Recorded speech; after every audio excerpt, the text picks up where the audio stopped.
તળાજા તાલુકામાં આવનારી જિલ્લા પંચાયત અને તાલુકા પંચાયતની ચૂંટણીને લઈને રાજકીય ગરમાવો તેજ બન્યો છે।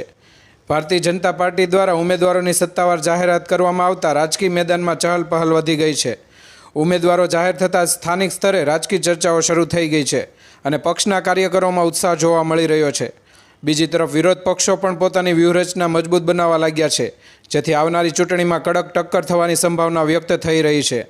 તળાજા તાલુકાના વિવિધ વિસ્તારોમાં હવે પ્રચાર અભિયાન જોર પકડશે અને ઉમેદવારો મતદારોને રીઝવવા માટે વિવિધ મુદ્દાઓ સાથે જનસંપર્ક વધારશે।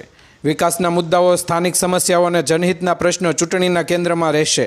આ સમગ્ર પરિસ્થિતિ વચ્ચે તળાજા તાલુકાની ચૂંટણી હવે રસપ્રદ બનતી જઈ રહી છે અને આગામી દિવસોમાં રાજકીય હલચલ વધુ તેજ બનવાની શક્યતા વ્યક્ત કરવામાં આવી રહી છે।